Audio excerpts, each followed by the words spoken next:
నమః. నా భక్తులే నా సంపద.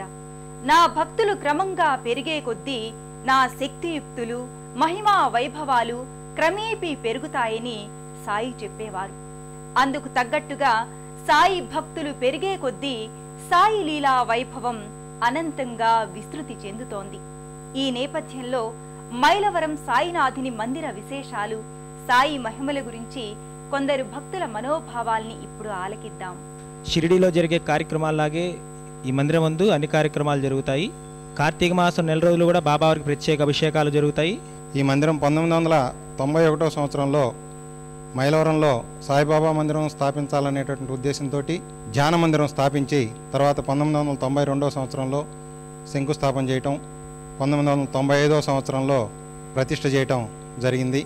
అన్నదానం చేయాలనే సత్సంకల్పంతో ఈ రోజున ప్రతి గురువారం కూడా 1000 మంది దాకా కూడా మేము అన్నదానం చేయడానికి మరి చక్కటి కార్యక్రమాలు మేము రూపొందుకుంటడం జరిగింది.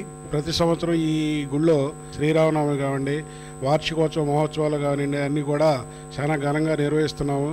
ఈ గుళ్ళో ఈ మధ్యకాలంలో నేను కొన్ని కోరికలు కోరుకున్నాను. అవన్నీ నెరవేరటం వలన ప్రతి గురువారం అన్నదానం చేయడానికి నిశ్చయించుకొని దానికి డొనేట్ చేశాను. కంటి ఆసుపత్రి ఆపరేషన్స్ ఒకే రోజు సాయి సేవాదాల ద్వారా బాబా గారి అనుగ్రహంతో